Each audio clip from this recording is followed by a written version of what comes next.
quand tu ouvres la Bible, tu ouvres la parole de Dieu. Et quand tu lis cette parole, tu vas recevoir la vie. Ce n'est pas un livre comme les autres livres. Quelqu'un a dit que la Bible est le seul livre qui peut lire dans ta vie. Tu peux lire beaucoup de livres, mais la Bible, c'est le seul livre qui peut lire dans ta vie. Parce que c'est la parole de Dieu. Et Hébreux 4:12 dit que c'est une épée. C'est une épée à deux tranchants. Elle juge les sentiments des cœurs. Mais le but, c'est de sauver. Ce n'est pas de juger pour écraser, mais c'est de juger pour sauver. Pour que nous puissions savoir comment servir Dieu. Et cet après-midi, comme promis, nous voulons voir comment nous devons aimer Dieu. Nous pouvons croire que nous aimons Dieu. Mais il faut toujours vérifier avec la parole de Dieu ce que nous croyons. Parce que tout ce que nous croyons ne vient pas forcément de la parole de Dieu.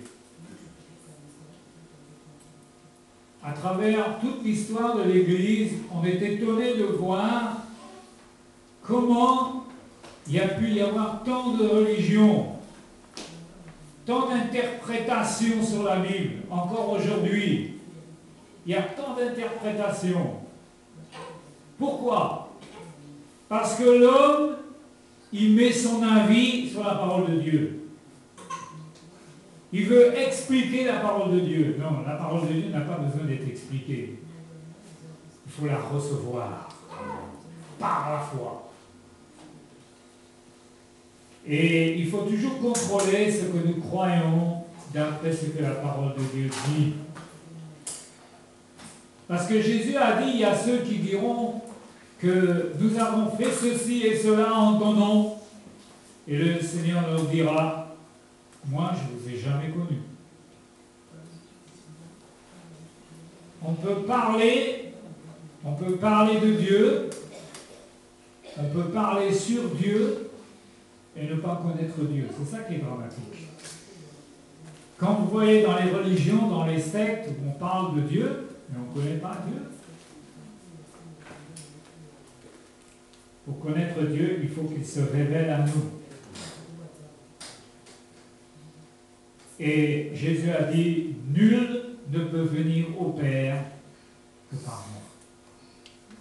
Il faut passer par Jésus, il est la porte. Et nous savons, effectivement, quand nous prenons la Sainte Seine, que Dieu a prouvé son amour envers nous, envers l'humanité. Mais cet après-midi, nous allons plutôt nous intéresser à notre amour, à nous, envers Dieu. Hébreux 5:8 dit que Dieu a prouvé son amour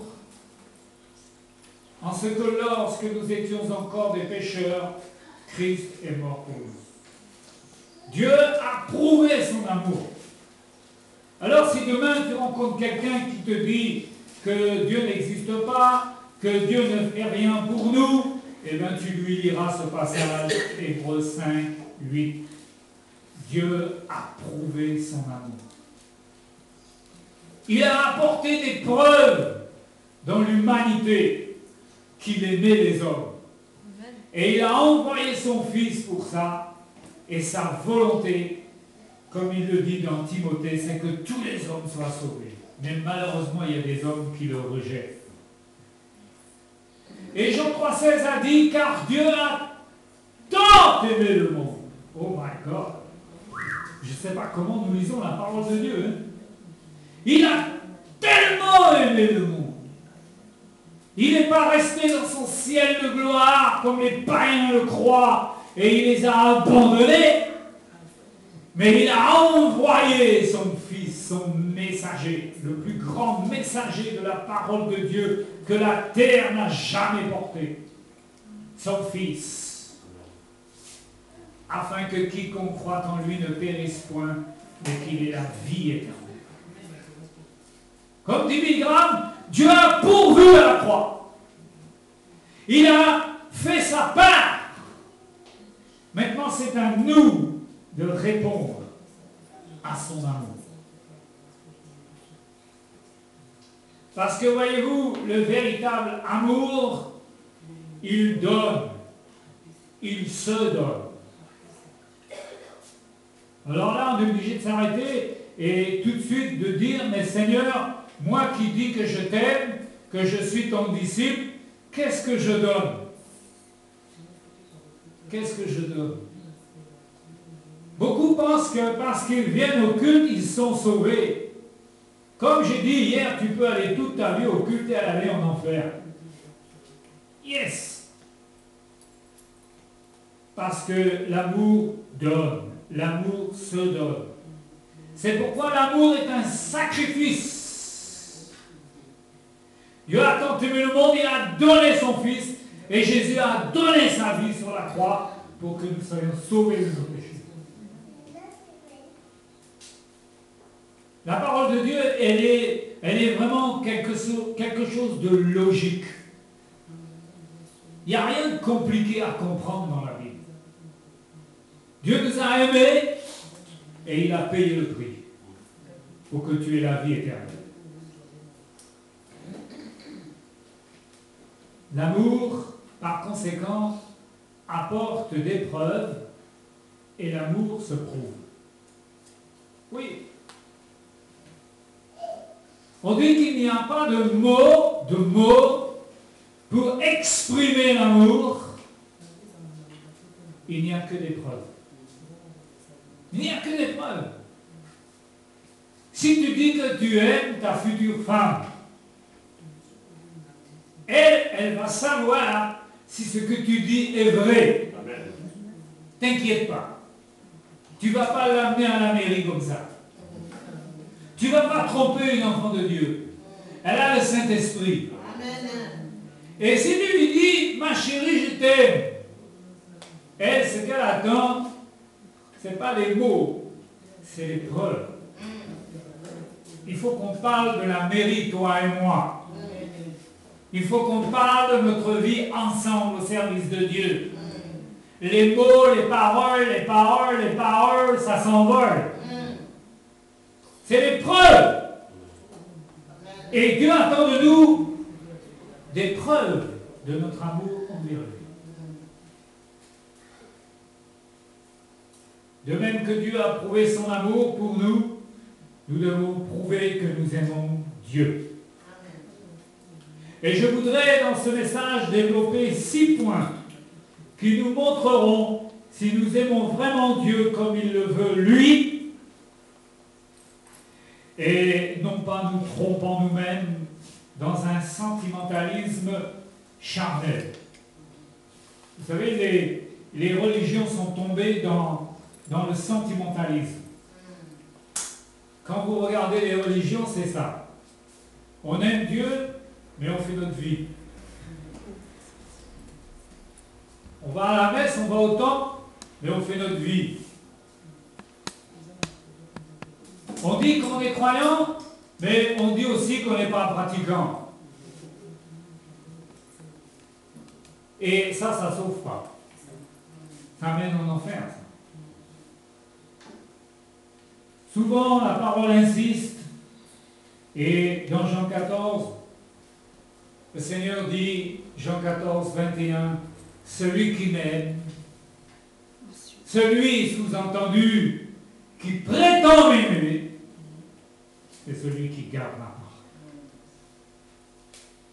Mon Père et moi, nous l'aimerons, et nous viendrons à lui, nous ferons notre demeure en lui. » Ça, c'est l'image de la nouvelle naissance.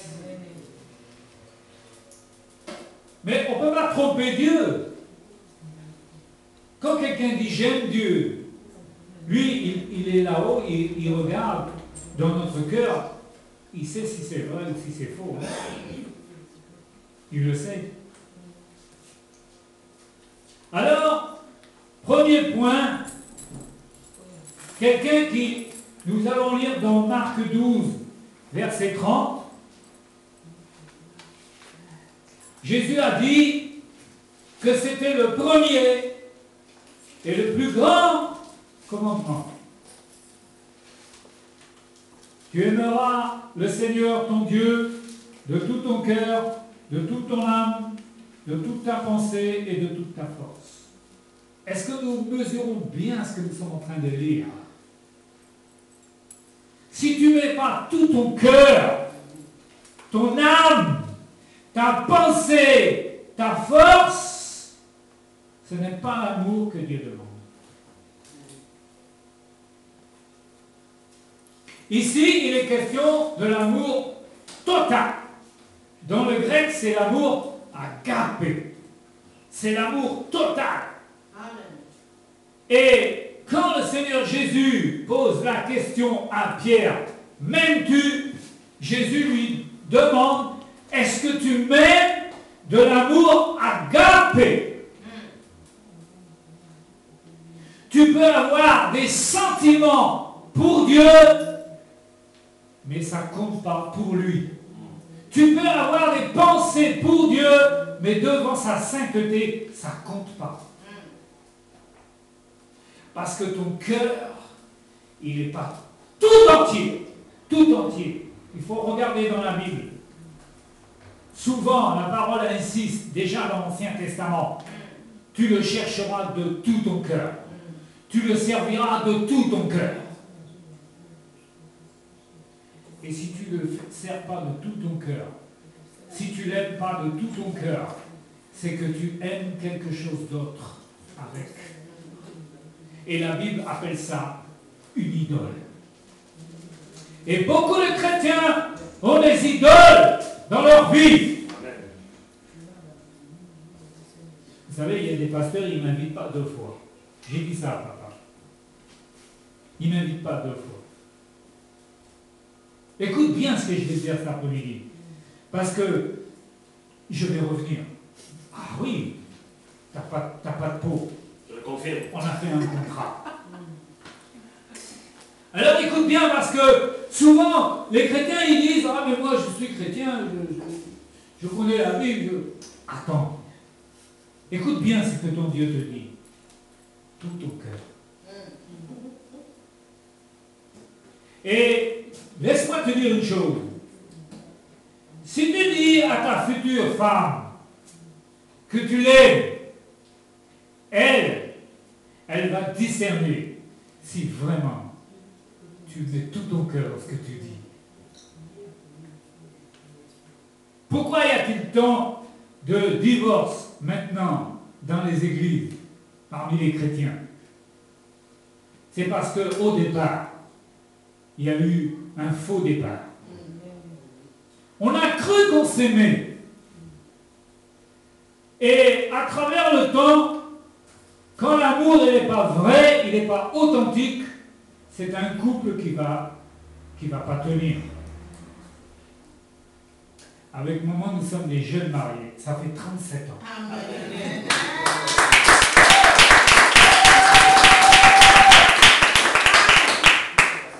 Et qu'est-ce qui fait que ça tient? C'est parce que quand on a dit qu'on s'aimait, on savait que c'était vrai. Amen. Quand il y a des jeunes chrétiens qui viennent me voir et puis ils me disent « Ah, nous allons nous marier », alors chacun il vient me voir à part avec ses questions. Et comment faire pour savoir si je ne vais pas me tromper? Ils sont troublés. Alors je lui dis « Écoute-moi bien. La seule chose que tu dois te demander dans ton cœur, c'est est-ce que tu es sincère quand tu dis que tu aimes cette personne? C'est ça qui compte. Parce que quand tu aimes quelqu'un, tu vas aller ensemble dans la même direction. Amen. C'est ça le ciment du mariage. Et avec Dieu, c'est la même chose. Si tu dis que tu l'aimes, Dieu va te demander des choses. et il va voir si c'est vrai. Pourquoi y a-t-il tant de chrétiens rétrogrades aujourd'hui? C'est parce que vraiment, ils n'aimaient pas Dieu de tout leur cœur. Et comme Jésus a dit dans la parabole du semeur, le malin il est venu, l'épreuve elle est venue, les soucis de la vie sont venus, et ils ont cru pour un temps. Mais la parole n'a pas porté des fruits, comme Jésus dit, à long terme. Parce qu'en réalité, ils n'aimaient pas vraiment Dieu. Et nous avons malheureusement baptisé trop de soi-disant chrétiens qui n'étaient pas nés nouveaux. Et avec le temps, eh bien, aujourd'hui, ils sont retournés dans le monde.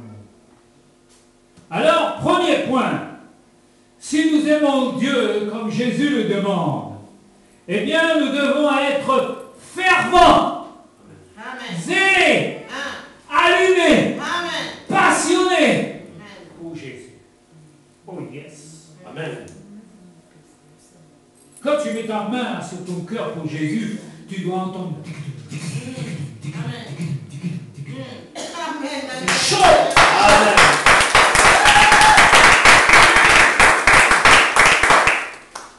Parce que depuis 41 ans que je sers Jésus, je l'aime comme autrui. Et c'est ça qui compte pour moi. Je dis tout le temps qu'un chrétien qui aime le Seigneur, même qui débute dans la foi, il n'a pas de connaissance, je ne fais pas de soucis pour lui, je sais qu'il va marcher droit. Parce qu'il aime le Seigneur. Mais il y en a, ils ont une grosse tête et un petit cœur. Vaut mieux avoir un gros cœur et une petite tête. Parce que quand on a un gros cœur pour le Seigneur, il va nous donner la connaissance. Amen. Comme dit l'apôtre Paul, la connaissance en. C'est l'amour qui édifie. Et l'amour, dit dans 1 Corinthiens 13, ne périra jamais. Jamais. C'est le lien qui nous unit à Dieu et Dieu à nous. C'est parce que nous l'aimons. Alors si nous n'avons pas vraiment cet amour bouillant dans notre cœur, cette passion, eh bien c'est parce que notre dimension dans l'amour est trop faible. Et à partir de là, il y a une porte à l'ennemi. Avez-vous remarqué que tous les chrétiens rétrogrades, sans exception, deviennent rétrogrades parce qu'ils perdent le feu du premier amour. Avant, on aimait les réunions. Moi, quand je me suis converti, il y avait 5 réunions dans ma première église. J'étais allé aux 5 réunions. Tout le temps. Je trouvais ça normal. Aujourd'hui, il y a des chrétiens, c'est des chrétiens uniquement du dimanche matin. J'appelle ça des chrétiens McDonald's. Ils viennent au culte, c'est comme une envie de McDo, quand ils ont envie. Il y a un défaut d'amour, un défaut de passion.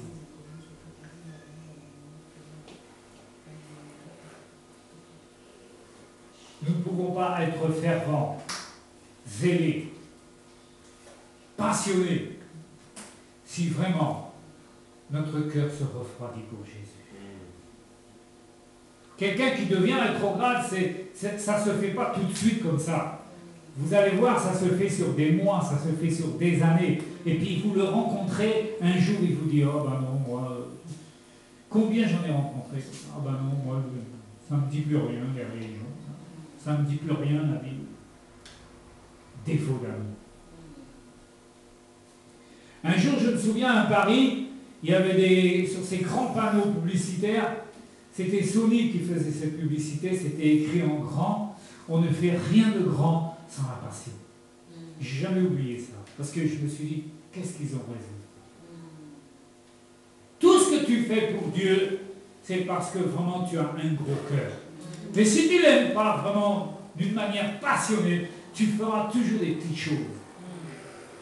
Tu ne seras pas quelqu'un qui contaminera les autres par ta foi et par ta passion.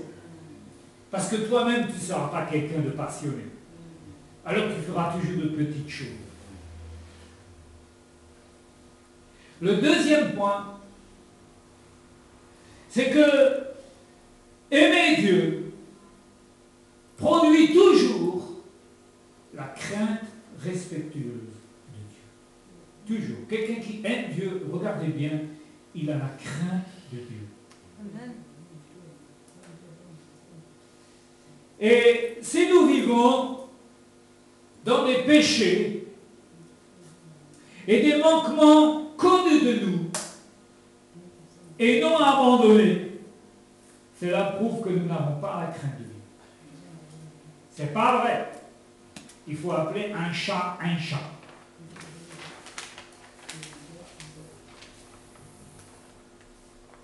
Et par conséquent, nous n'aimons pas Dieu comme il le veut. Combien de chrétiens, vous parlez avec eux, vous les amenez sur le domaine de la vie de prière, de consécration à Dieu, et ils vous diront, ah oui c'est vrai, là je manque. Et ils continuent. Ils restent comme ça dans les manquements. C'est un manque de crainte de Dieu. Quand 2 Chroniques 7, 14 dit qu'il faut abandonner ces mauvaises voies. Il n'y a pas que le péché qu'il faut abandonner. Il y a les manquements à la parole de Dieu. Il y a les mauvaises voies. Il y a les mauvaises habitudes. Un chrétien, pour moi, qui se lève le matin, qui va au travail sans avoir eu son culte personnel, qui rentre le soir, et autrement dit qu'il en fait autant, et qu'il n'a pas prié durant la journée, et qu'il n'a pas médité la parole de Dieu, pour moi c'est un païen. Pour moi il a vécu une journée comme un païen. Un païen il ne prie pas Dieu. Lui non plus il ne l'a pas fait. Il a vécu sa journée comme un païen. Quand tu te lèves le matin, sache une chose, tu as rendez-vous avec Dieu avant d'aller voir ton patron. Il faut que tu plies les genoux devant lui. Il faut que tu étudies sa parole. Et il faut pour cela que tu te lèves 1 heure avant de partir. Si tu dis que tu aimes Dieu, c'est là que ça commence. Qu'est-ce qui fait qu'aujourd'hui nous avons des églises endormies? C'est parce que nous avons des chrétiens endormis. Un chrétien qui ne prie pas à la maison, il va venir à l'église là, il a beau chanter, danser, mais en réalité, ça n'a pas de valeur, ça n'a pas de profondeur. Parce que ce qu'il vit à la maison, il l'a amené dans l'église. Il a amené sa tiédeur, sa paresse, sa médiocrité spirituelle. Il a amené ça dans l'église. Et il dit, Seigneur, je t'aime. C'est faux! Amen. C'est un mensonge! Je te le dis, c'est un mensonge! Tu te trompes toi-même! Et tout ça pourquoi? Parce que tu n'as pas la crainte de Dieu. Regarde dans l'Ancien Testament comment les hommes et les femmes servaient Dieu. Inspire-toi de cette parole. Nous sommes sauvés pour servir. 1 Thessaloniciens 1,9, vous vous êtes convertis à Dieu en abandonnant les idoles pour servir le Dieu vivant. Quand on se convertit, on abandonne sa propre vie et on s'engage pour servir Dieu toute sa vie. C'est ça la conversion. Sinon, tu ne peux pas dire que tu aimes Dieu. C'est pas vrai. Papa, ils vont te dire tout à l'heure, où est-ce que tu as trouvé ce prédicateur-là? Où tu l'as trouvé?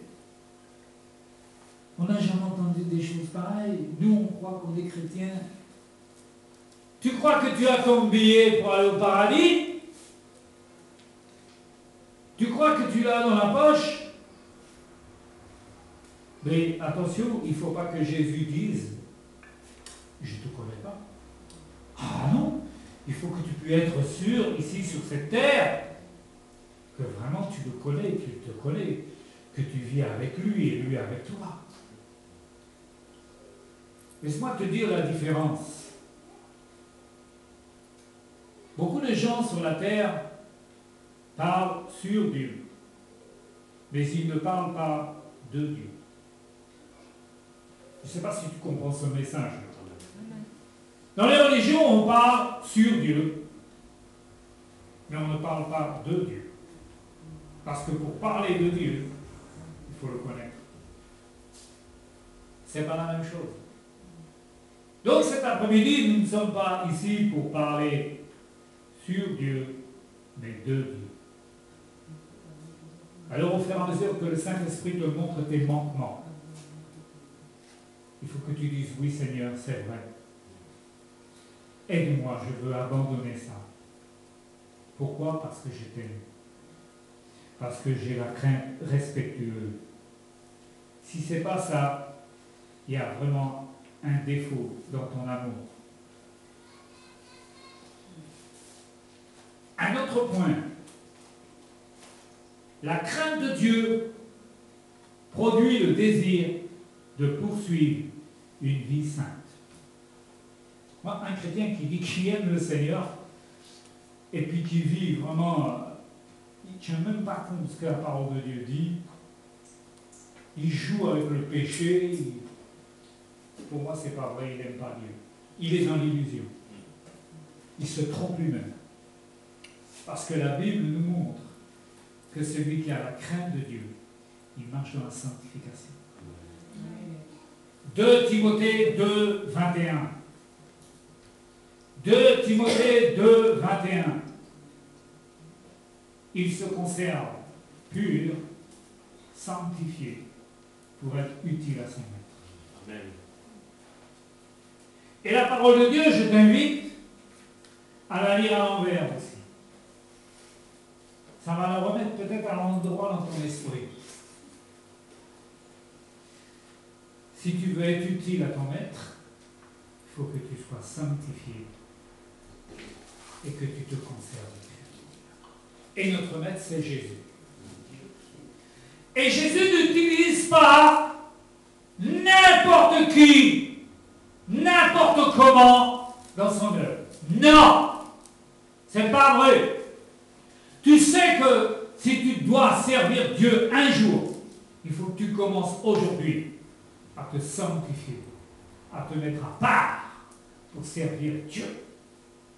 Lorsque Moïse est arrivé sur le mont Sinaï, la première chose que Dieu lui dit, enlève les souliers de tes pieds, car la terre sur laquelle tu te tiens est sainte.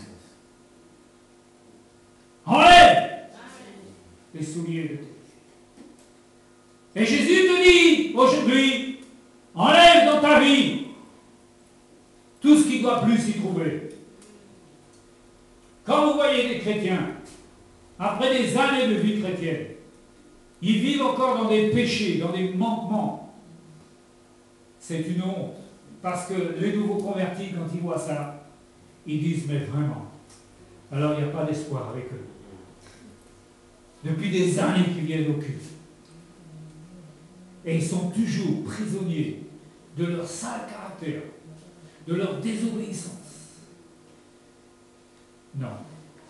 Celui qui vraiment a la crainte de Dieu, il va poursuivre la sanctification. Ça veut donc dire que la crainte de Dieu implique qu'on se détourne du péché. Des manquements, comme j'ai dit tout à l'heure, des mauvaises habitudes. Et ça veut dire que tous les jours, il faut faire dans notre propre vie le ménage. Le ménage. Il faut que tu acceptes que le Saint-Esprit te dise qu'est-ce qui ne doit pas se trouver dans ta vie. La sanctification agit dans 3 domaines. La pensée, la parole et la conduite. Quelqu'un qui marche dans la sainteté avec Dieu, ça se voit, ça s'entend. Comme on l'a dit tout à l'heure, il y a des preuves. Cela implique qu'on se détourne du péché, des manquements. Et nous pouvons dire que si notre sanctification ne grandit pas, cela vient encore d'un défaut de crainte de Dieu. Et par conséquent, de complaisance avec le péché et les manquements de la parole de Dieu. Mon frère, ma soeur, il faut combattre ça. Parce que si ça fait déjà un moment que tu es chrétien et que tu vis tout le temps dans les mêmes manquements à la parole de Dieu, il y a un obstacle à ton amour, il y a un obstacle dans ta propre vie qui fait que tu ne grandiras pas et que Dieu ne pourra pas t'utiliser comme il veut. Un autre point, la crainte de Dieu produit le désir d'obéir.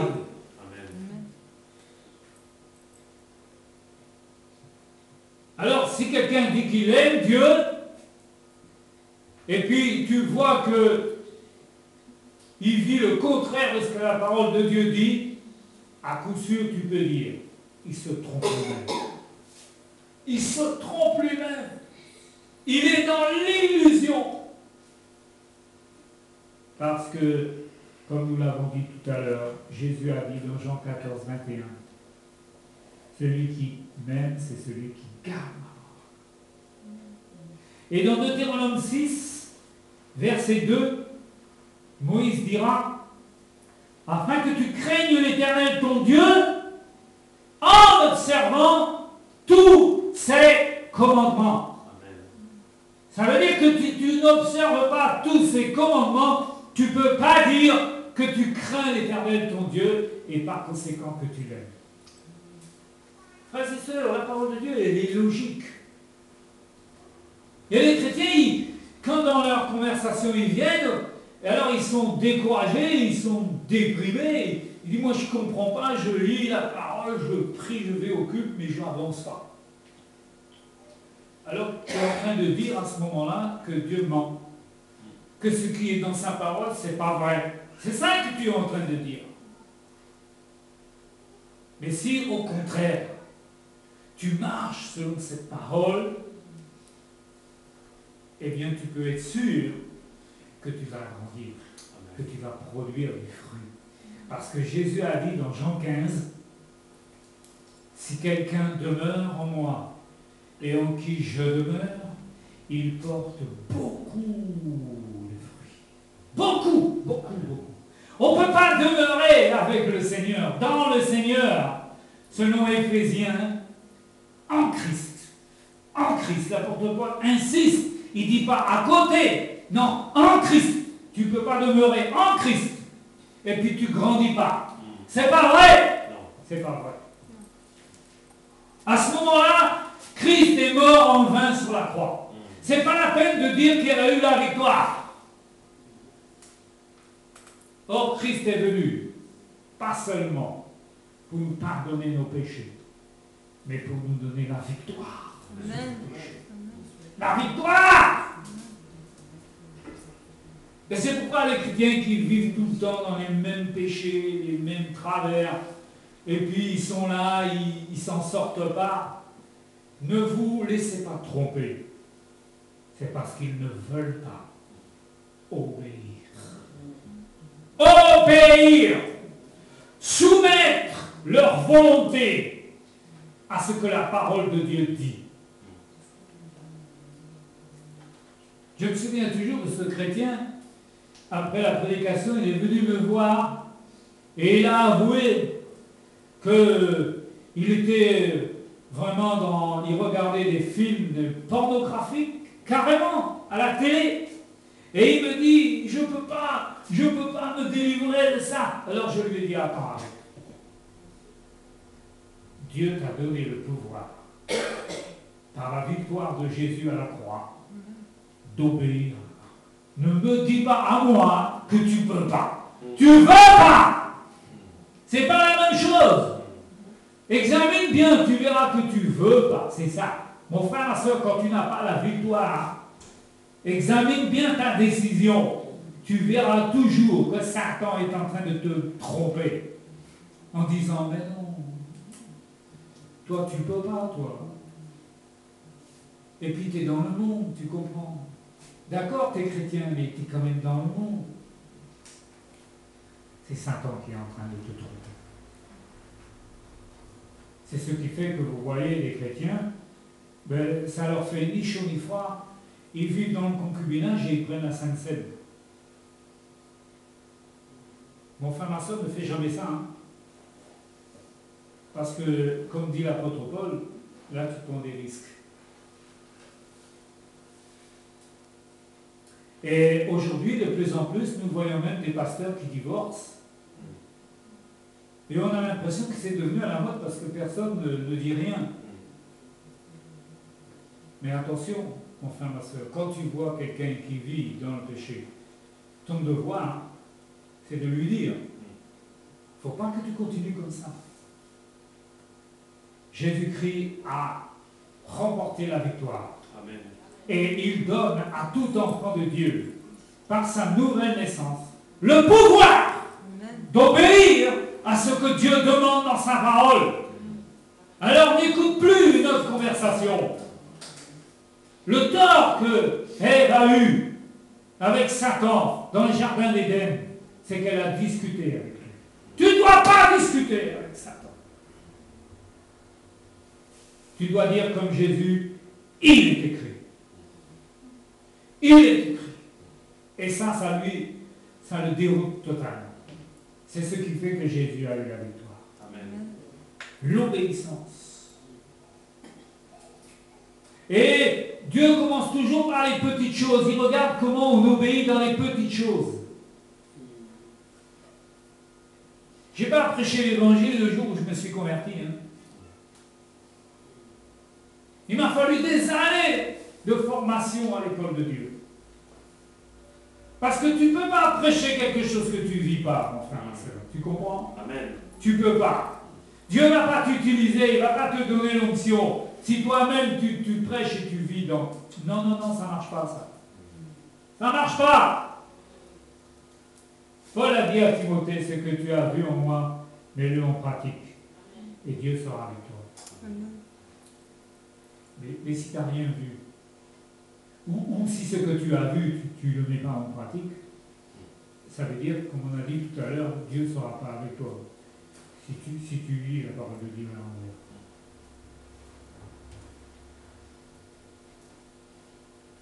L'obéissance. Et toujours le défaut d'obéissance vient toujours de ce manque d'amour et de crainte de Dieu. Alors, on se permet, frères et sœurs, de vivre une vie chrétienne au rabais, j'appelle ça. Et vous voyez les chrétiens qui vivent leur vie chrétienne, ils sont dans la paresse spirituelle. Ils sont dans la médiocrité. Et ils veulent servir un grand Dieu en étant dans la médiocrité. Ça ne marche pas. Ça ne marche pas. Dieu veut que nous puissions nous conserver purs et sanctifiés pour être utiles à Jésus. Amen. Un autre point, l'obéissance à Dieu produit le désir de me consacrer à Dieu. Quand je vois des chrétiens qui disent qu'ils vivent dans l'obéissance, et puis ils ne sont pas consacrés à Dieu, ils vivent leur vie pour eux-mêmes. Leur vie chrétienne, c'est l'église, la maison, l'église. Mais entre les deux, laisse-moi te dire une chose. Dieu regarde qu'est-ce que tu fais entre les deux cultes. Allô? Il y a quelqu'un dans la maison? Dieu regarde qu'est-ce que nous faisons entre les deux cultes. Parce que si c'est seulement au culte que tu viens prier et adorer Dieu, et que tu vis ta semaine pour toi, tu ne peux pas dire que tu lui obéis et que ta vie est consacrée à Dieu. C'est pas vrai. Tu te trompes encore toi-même. Dieu, dans la parole, utilise des hommes et des femmes qui sont consacrés à lui. La parole de Dieu dit dans Luc, au chapitre 1er, que les parents de Jean-Baptiste étaient intègres et droits. Et il est dit que Marie a été choisie pour être la mère du Seigneur. Mais comme elle dit elle-même, je suis la servante du Seigneur. Voilà ce qu'elle a dit à l'ange. Je suis la servante du Seigneur. Et c'est pourquoi le Seigneur l'a utilisé. Dieu utilise, cher, des hommes et des femmes qui se consacrent à lui tous les jours. Amen. Parce que Dieu ne peut pas, mon frère, ma soeur, utiliser quelqu'un qui ne se consacre pas à lui. C'est pas possible. C'est pas possible. C'est ça qu'il faut comprendre. Quand je vois les chrétiens qui veulent servir Dieu, il y en a d'autres qui veulent prêcher, ils ceci, cela. Mais ils n'acceptent pas la formation. Ils ne se consacrent pas. Comme on dit, entre le moment où Dieu appelle et le moment où il va t'utiliser, il y a la formation. Amen. Et l'école de Dieu, ce n'est pas l'école des hommes. Ah non, non. L'école des hommes, c'est 2 ans, c'est 3 ans. Ah non, mais l'école de Dieu, c'est 10 ans, c'est 20 ans. Avant qu'il puisse t'utiliser. Ça dépend des cas. Le minimum, un homme de Dieu, c'est 10 ans. Pour que Dieu arrive à... Vous voyez, la parole de Dieu, c'est comme Saint-Paul. Ça fait du bien là où ça fait mal. Amen. Quand le Saint-Esprit parle, il va parler là où il y a le problème. Il va toucher là où ça fait mal. C'est ça la parole de Dieu. Parce que Dieu ne veut pas qu'on soit trompé. Donc il nous dit la vérité. Mais comme on dit la vérité, c'est... Il y en a qui disent que ce n'est pas toujours bon à dire. Hein. Mais la parole de Dieu ne peut pas faire autre chose que de dire la vérité. Le dimanche matin, ah Seigneur, je veux te servir. Attends, demain matin, le Seigneur, il t'attend au virage.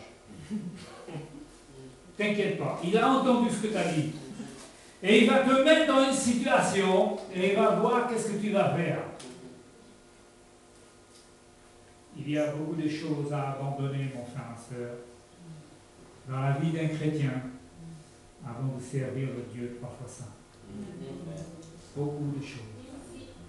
Beaucoup de paroles, d'attitudes, beaucoup de choses, beaucoup de direction et d'orientation.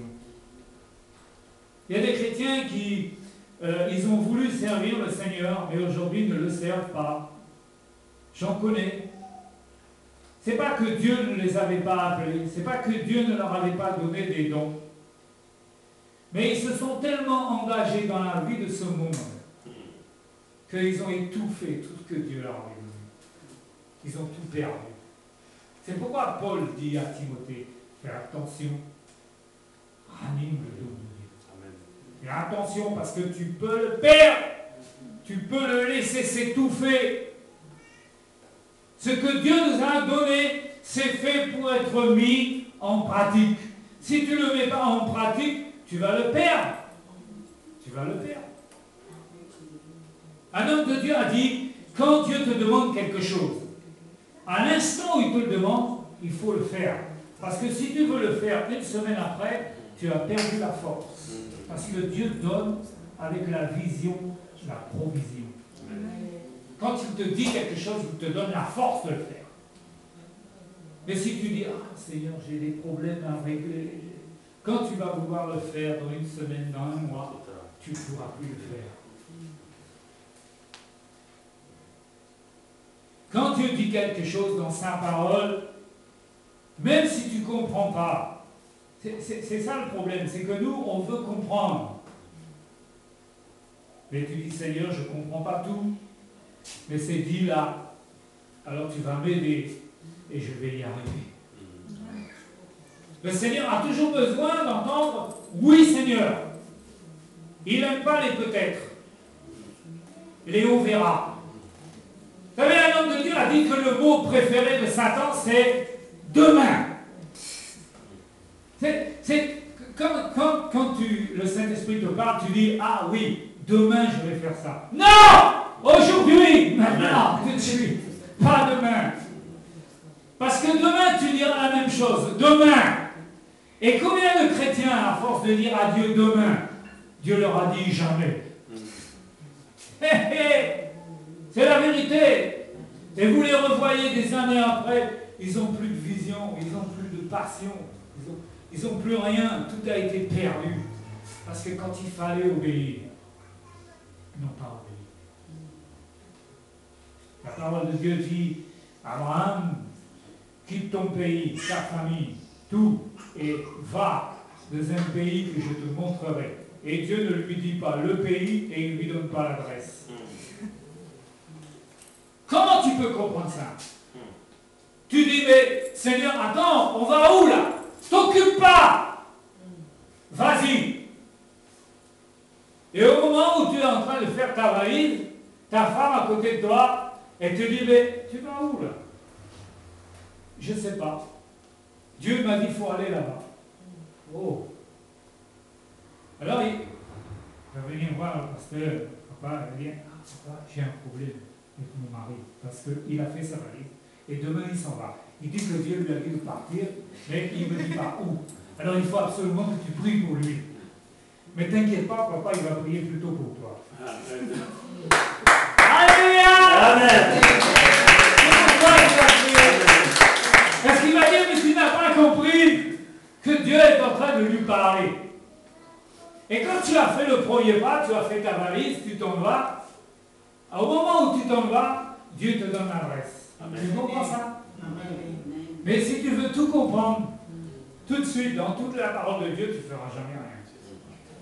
Dieu nous conduit un pas après l'autre.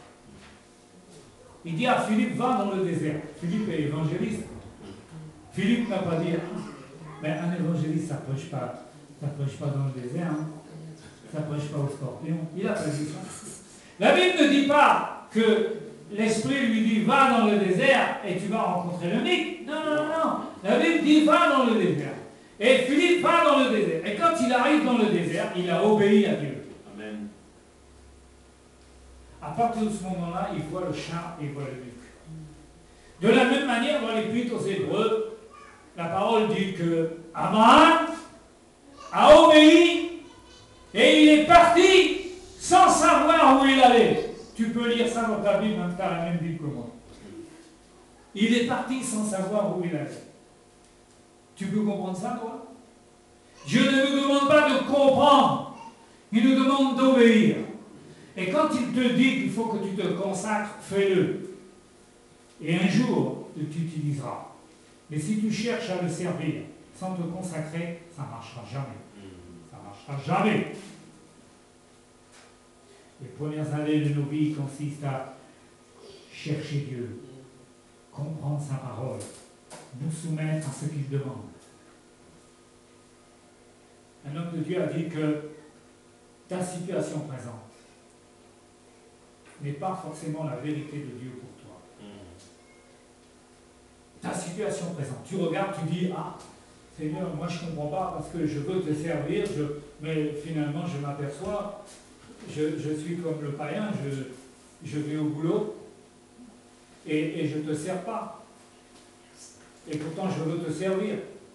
Ta situation présente n'est pas la vérité de Dieu pour ta vie. Ne regarde pas ta situation présente. Regarde ce que la parole de Dieu dit.